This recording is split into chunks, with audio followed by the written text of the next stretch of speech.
My name is Thomas. For the past 6 months, I've been working alone at a remote lighthouse, stranded on an isolated island in the middle of the sea. The skies here are always gray, the wind never stops howling, and the nights, they feel far too long. I used to love this job. Being away from people was exactly what I wanted. But now I just wish anyone, was here. When I first arrived, the place felt strangely peaceful.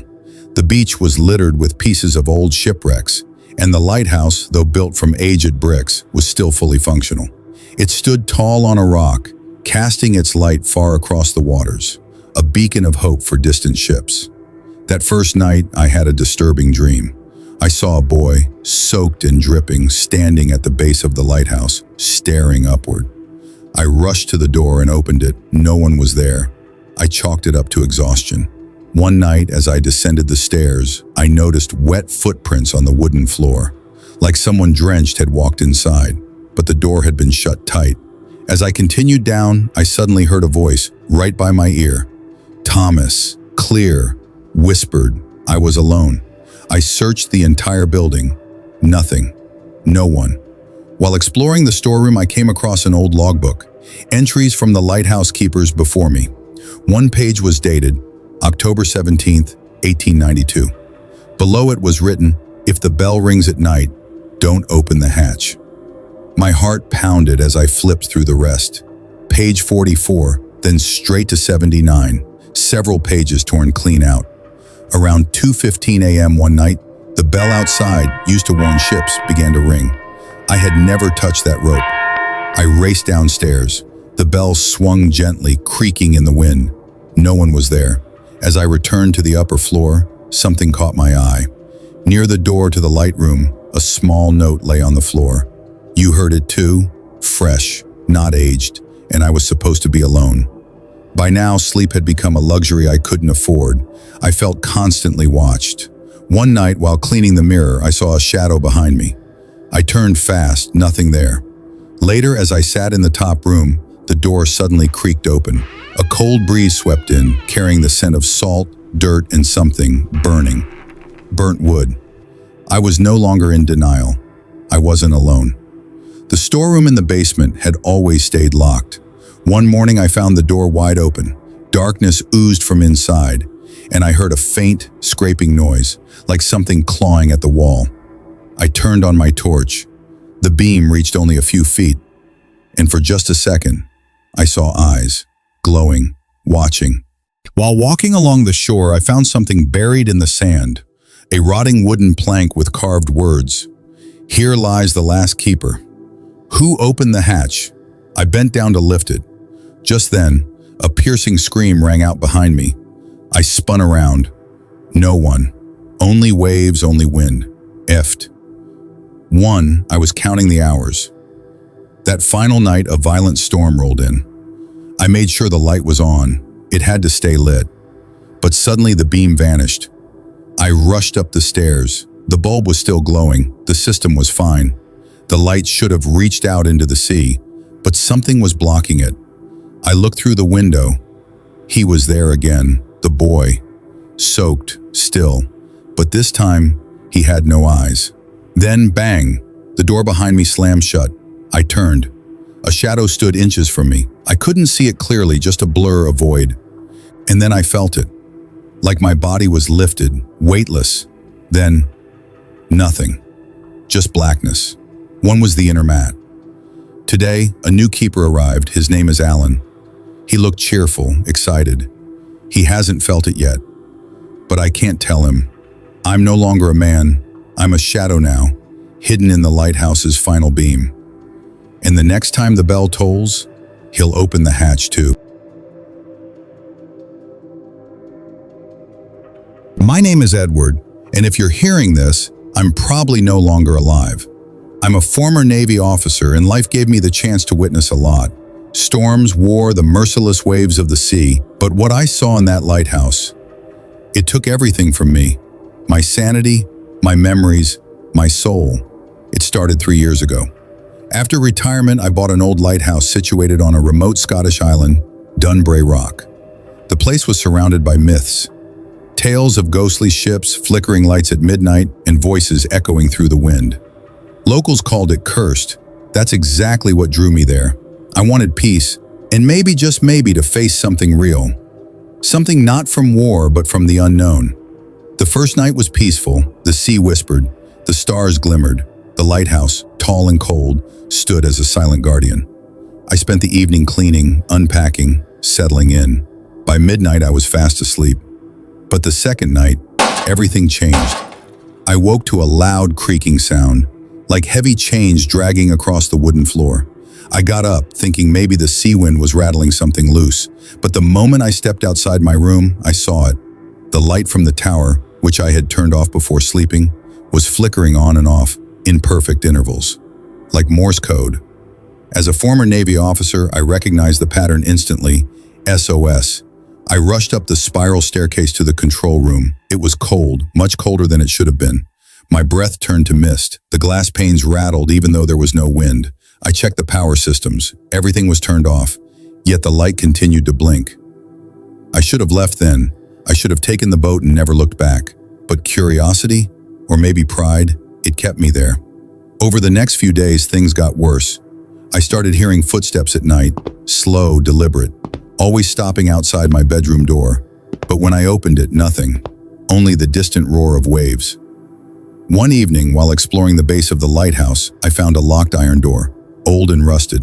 I never noticed it before. With some effort, I managed to pry it open. It led to a narrow stairwell, descending deep underground. No records spoke of a basement. No architectural plans mentioned this. Holding a lantern, I went down, each step groaning beneath my weight. The air was heavy, like breathing through cloth soaked in seawater. At the bottom, a small room, stone walls, in the center, a chair, and on it, chains, shackles, and bloodstains. That night, the whispering began. It came through the walls, faint at first. Edward. I froze, my name. Again louder, Edward, let me in. I ran to the main hall, heart pounding, but the lighthouse was empty.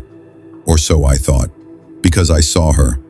A figure standing at the top of the spiral stairs, pale, soaked in seawater, hair hanging like kelp, eyes hollow. She didn't move, just stared. I blinked, and she vanished. The next few days were madness. My food spoiled overnight, salt water leaked from the walls, every mirror in the lighthouse cracked. The birds stopped coming, even the waves sounded wrong, like they were whispering secrets I wasn't meant to hear. I stopped sleeping. I started recording everything, pages and pages of notes, drawings, timelines, and always, always that same word scratched into the wood by an unseen hand. Return. One stormy night, I found an old logbook tucked beneath a floorboard. It belonged to the lighthouse keeper from 1892. His entries began mundane, weather notes, daily routines, but then, the light refuses to go out. Even when unplugged, voices in the fog, they know my name. She watches me. I can't leave, not until someone takes my place. That last line chilled me, because the very next day, he vanished. No one ever found his body. I tried to escape, I swear I did. Took the boat, rode into the mist, but no matter which way I turned, I ended up back at the island. The sea wouldn't let me go. One night, lightning struck the tower. I took it as a sign, climbed to the top, desperate to destroy the light. Maybe if the beacon went dark, whatever haunted it would die with it. But up there, she was waiting. She didn't speak, just reached out with fingers like bone and salt, touched my forehead, and in that moment I saw it all. The drowned, the betrayed, those who came before me, bound to the lighthouse forever, feeding it with their fear. And now, it's my turn. If you're hearing this, stay away from Dunbury Rock. Let the sea keep its secrets. Let the light flicker alone. Because once you step inside, it never lets you go.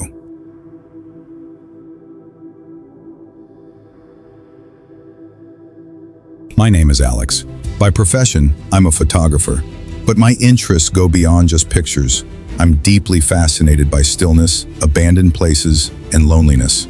Maybe that's why when I got an assignment to photograph an old lighthouse, abandoned for the last 20 years, I agreed immediately. This lighthouse was located in a desolate coastal area of Maine. No sign of life for miles. The nearby village called it Silent Rock, and most locals avoided it.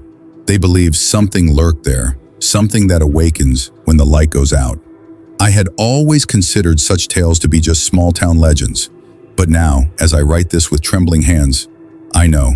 Some places don't just remain silent, they scream. We just fail to hear them.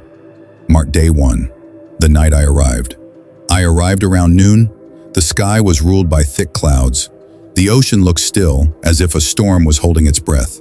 From a distance, the lighthouse looked like a tombstone. White, rugged walls, half-open door, and a dome on top that seemed to be staring at the sky. As I stepped inside, the smell of dampness, stale, salty air, and the scent of an old burnt lamp wrapped around me. I climbed the creaking staircase to the top room where the main lamp once stood. Now it was just a broken window, an old desk, and a shattered locker. I set up my gear, placed the tripod, took a few shots. Before sunset, I laid out my sleeping bag in the room below. Everything felt normal, except for this strange sensation, as if someone had been watching me the moment I walked in. Mark 12:13, the first sign. I was about to fall asleep when I heard something dragging upstairs. At first, I assumed it was the wind, but then a loud slam echoed, like someone had forcefully shut a window. I grabbed my torch and climbed up. The door was open, but no one was inside. The windows were shut. Everything appeared fine, but on the floor, there was a faint line of salt, almost like someone had drawn a circle deliberately. I tried to ignore it, told myself it was probably some old sailor superstition. But that night, I felt something brushing against my sleeping bag, gently, like it was checking whether I was asleep or not. Mark day 2, strange photographs. The next morning I reviewed my camera and something caught my eye, a blurred shadow in one of the frames, right in a spot where no one had been. The first picture was normal, the second had a faint shape, the third, it was closer. And the fourth, it stood right behind me, but I never felt a thing. I turned off the camera, took more pictures throughout the day, scribbled notes, but my heart remained uneasy. It was like the walls whispered things. Each corner of the lighthouse echoed its own story. Mark 2:01, footsteps on the stairs. I was sleeping when I heard soft, barefoot steps on the stairs. Slowly, one step at a time. I held my breath. The sound stopped right outside my door. I turned on my torch, quick. The door was half open. I peeked outside. Nothing. But the floor had fresh lines of salt. This time, not a circle, but a symbol. An X. I was in the upper room when I heard it, the ringing of a distant bell, like one from an old ship.